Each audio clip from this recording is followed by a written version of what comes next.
घरों में लड़ाइयाँ, अल्लाहु अकबर। आजकल ये सवाल बहुत ज़्यादा आ रहा है। हर दोस्त ये सवाल कर रहा है कि घरों का माहौल ठीक नहीं है, बहुत परेशानियां हैं। मैं यहाँ पे सब कॉन्टिनेंट की बात करूँगा कि कोई भी ऐसा घर नहीं है जहाँ परेशानी नहीं है। हर इंसान किसी न किसी दुख से दो चार है। घर के जो बड़े हैं, जो बाप हैं, जो लीडर्स हैं, जो बुज़ुर्ग हैं, उनकी आधी से ज़्यादा ज़िंदगी तो लड़ाई झगड़ों में और मनाने में गुजर जाती है, तो वो तरक्की कहाँ से करेंगे। बेटा बाप से तंग है, माँ बहन से, हर कोई एक दूसरे से तंग है। हमारा दीन तो हमें ये नहीं सिखाता।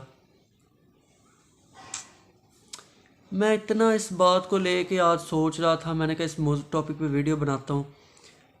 सूरत हुजरात में वर्स 12, जिसका मैं आपको मफहूम बता रहा हूँ कि उस सूरत हुजरात वर्स 12 में अल्लाह पाक फरमाते हैं कि सबसे जो घरों में फसाद की जड़ है, जो सबसे बड़ा इशू है, वो है बदजनी। एक दूसरे के लिए बदजन होना, रूठ जाना, छोटी छोटी बातों का पतंगड़ बना लेना, एक एक छोटी छोटी बात को ओवर थिंक करना। हमारा दीन तो हमें ये नहीं सिखाता। हम आप सल्लल्लाहु अलैहि वसल्लम तो रहमतुल्लिल आलमीन हैं। उन्होंने तो हमें सिर्फ एक ही दरस दिया है कि रहम करो, एक दूसरे पे रहम करो, एक दूसरे के जान के दुश्मन ना बनो। मेरा एक दोस्त है, मैं उसकी आपको यहाँ मिसाल देना चाहूँगा, अब्दुल्ला। तो फ्रॉम बहावलपुर। तो वो जब हम कॉलेज में थे एक साथ, तो वो मुझे अक्सर बताता था कि अनस भाई, जब मैं अपने घर में जाता हूँ ना, तो मैं मेंटली डिप्रेस हो जाता हूँ। जैसे मैं घर में इंटर होता हूँ, मैं परेशान हो जाता हूँ। मैंने कहा यार क्यों, आखिर मैं भी थोड़ा सा, मुझे भी समझ लग गई कि घर का माहौल ठीक नहीं होगा। तो कहता है जब भी मैं घर जाता हूँ, या तो बड़ा भाई गुस्से में होता है, या डैड गुस्से में होते हैं, या कभी मम्मा डांट पड़ताल, घर में जाते ही कोई ना डांट पड़ताल हो रही होती है। तो खुदारा अपने घर को, माहौल को ठीक करो। घरों का माहौल तब तक नहीं ठीक होगा जब तक हम खुद को ठीक नहीं करेंगे। घर का जो बड़ा है, जो बाप है, वो दो चार हुआ होता है मसले मिसाइल घरों के, समझ नहीं आती। वो उसकी जॉब के स्ट्रेस अलग हैं, फैमिली के स्ट्रेस अलग हैं। कभी कभी वो बीवी को मना रहा है, कभी वो बच्चों को समझा रहा है, कभी वो फलां को मना रहा है, उसने अपनी जॉब की डीलिंग भी करनी होती है। तो खुदारा रहम करो। आप सल्लल्लाहु अलैहि वसल्लम का मैं यहाँ पे आपको एक वाक़या बयान करूँगा, जिसका एग्जैक्ट वर्ड्स तो नहीं है, लेकिन मफहूम आपको समझाऊँगा। एक दफ़ा आप सल्लल्लाहु अलैहि वसल्लम और हज़रत आयशा बैठे थे कि आप सल्लल्लाहु अलैहि वसल्लम की दूसरी बीवी ने आप सल्लल्लाहु अलैहि वसल्लम के लिए खाना भेजा। ज़रा गौर फरमाइएगा। तो हज़रत आयशा को वो बात इतनी नागवार गुजरी कि ग़ालिबन उन्होंने बर्तन ज़ोर से नीचे फेंक दिया या साइड पे रख दिया। तो आप सल्लल्लाहु अलैहि वसल्लम के वहाँ पे आपने वर्ड्स चेक करें। आप सल्लल्लाहु अलैहि वसल्लम ने फरमाया कि आपकी माँ को गैरत आ गई। शायद यहाँ पे दुनिया का कोई और पर्सन होता, कोई और बंदा होता, तो वो शायद उसका रिएक्शन जो है वो इतना शदीद होता कि वो मौके पे रिश्ता ख़त्म कर देता, या शायद कोई और कुछ भी होता। लेकिन आप सल्लल्लाहु अलैहि वसल्लम ने हमें दरस दिया कि फॉरगिव करो, लेट इट करो। अब देखें, अगर आपको किसी ने कोई बात कर दी है घर में या बाहर, कोई आपको किसी ने बात की, यार अगला भी तो इंसान है ना, लेट इट करो। उसके दिमाग में नहीं होगा कि शायद आपको ये बात बुरी लगेगी, लेकिन आप तो इसको लेट इट कर सकती हो ना, फॉरगिव कर सकती हो। अगर आप उसी बात को लेके ओवर थिंक करोगे, उसी बात का मफहूम, उस बात को आगे से बहस करोगे, इशू बनाओगे, तो बदजनी होगी, मूड बनेंगे, घर का माहौल ख़राब होगा। एज अ लीडर, घर के जो बड़े हैं उनसे मैं ये रिक्वेस्ट करूँगा कि घर में रूल होने चाहिए कि घर में ऊंची आवाज़ से बात ना की जाए, एक टाइम पीरियड होना चाहिए। हमारा सबसे बड़ा इशू ये है कि बाप बेटा जो हैं, जो हमारे घर के बड़े हैं, वो अगर वो भी शॉर्ट आउट ना करें ऊंची आवाज़ में उनका अपनी बीवी के साथ रिएक्शन देखें। Children sees children do. बच्चा वही देखता है घर में, ठीक है, जो आप करते हैं। अब बच्चा जो है वो स्कूल में नहीं सीखेगा, मदरसे में नहीं सीखेगा, वो उसका पहली जो दरसगाह है वो आपका घर है।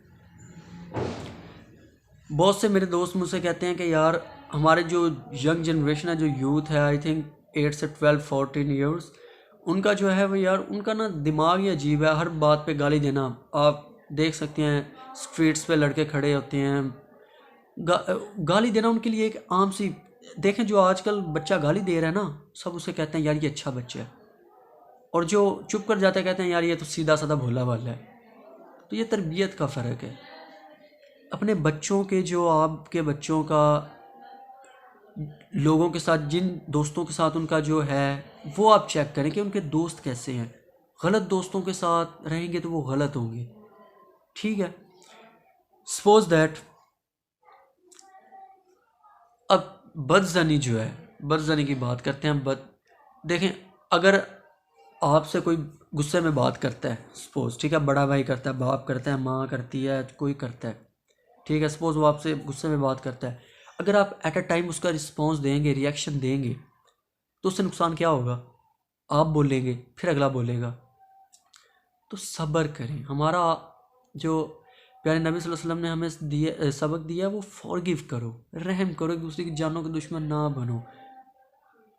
हमारा देखें नोटेड बात है, हमारा जब भी कोई खुशी का मौका आता है, शादी हो, ब्याह हो, ईद हो, तो हमारा सबसे पहला जो पॉइंट होता है वो हम ये कहते हैं कि यार पहल अगले की तरफ से होनी चाहिए, इनविटेशन उसको भेजना चाहिए।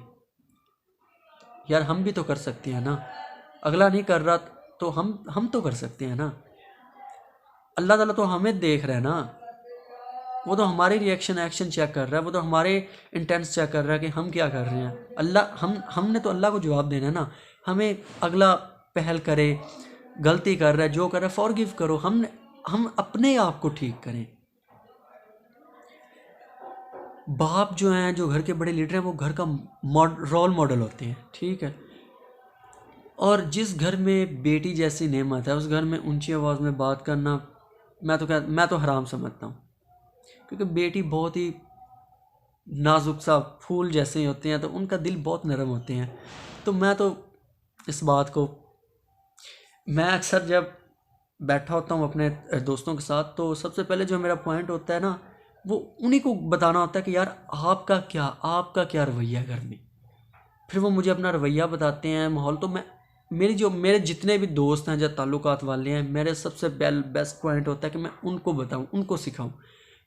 क्योंकि जब तक आप खुद ठीक नहीं होंगे, कई ऐसे लड़के हैं जो मुझे इस बात पे मुझे बातें करते हैं कि भाई हम जब भी तेरे पास आते हैं तो हमें तलकीन करने लग जाता है, तनकीदें करते हैं हमारे ऊपर।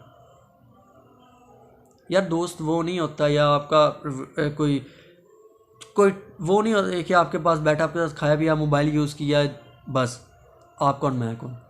दोस्त वो होता है जो आपको भलाई की तरफ लेके आता है। मैं 14 साल का था, मैं जब उससे छोटा, तो मैंने ना घरों में अपने घर की बात कर रहा हूँ, पर्सनल फीलिंग बता रहा हूँ, मैंने घरों में बहुत लड़ाइयाँ देखी हैं। कभी कोई लड़ाई, कभी चाचा दादा लड़ रहा है, कभी मामा ताया लड़ रहा है, कभी कौन लड़ रहा है। तो मेरा दिमाग, मैं घर से अकेला, तन्हाई पसंद मुझे। अब मैं तन्हा पसंद इसलिए रहता हूँ कि मुझे घरों के माहौल से ना मुझे उलझन होती है, और इसमें गलती जो है वो हमारे बड़ों की है। तो खुदारा अपने घरों के माहौल को ठीक करें। आपका बच्चा आपको देख के, आप जो आप करते हैं वही आपका बच्चा करता है। खुदारा अपने घरों के माहौल को ठीक करें। नेक्स्ट इंशाल्लाह जो टॉपिक होगा उस पर आप जो टॉपिक, जैसे ये आपने सवाल बहुत ज़्यादा किया कि हमारे घरों के माहौल क्या, आज की यूथ को क्या हो गया है, तो इंशाल्लाह नेक्स्ट टॉपिक जो आप कमेंट करेंगे उस पर हम वीडियो बनाएंगे। तो मेरी आपसे यही रिक्वेस्ट है, घरों के माहौल को ठीक करो, लेट इट करो, रहम करो, फॉरगिव करो। यार अगले ने बात कर दी, छोड़ दो। अल्लाह ने हमें परखना है। अगर हम कंपटीशन में लग जाएंगे ना, तो फिर हम ना घर के रहेंगे ना बाहर के रहेंगे। ओके, सो लेट इट करो, फॉरगिव करो। और घरों के, शैतान का जो सबसे बड़ा मकसद है ना, वो घरों के माहौल को तबाह करना है। यहाँ पे मैं आपको 2-3 सुन्ना की तरफ से बात बताऊंगा कि जब आप घर में दाखिल होते हैं ना, तो बिस्मिल्लाह ज़रूर पढ़ें, ठीक है। बिस्मिल्लाह तो सॉरी, वो उसको हम बाद में करते हैं, यानी कोई काम करने से पहले। लेकिन जब आप घर में कदम रखते हैं ना, तो सबसे पहले सलाम करें। जिस घर में सबसे पहले सलाम किया जाता है ना, घर में दाखिल, वहाँ शैतान नहीं आता, दाखिल होता।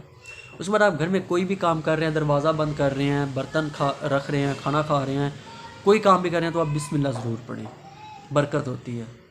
और जिस घर में बिस्मिल्लाह और ये इस्लाम का रूटीन बन जाए ना, वहाँ शैतान दाखिल हो। जब शैतान दाखिल नहीं होगा तो आई थिंक माहौल गुडनेस का होगा।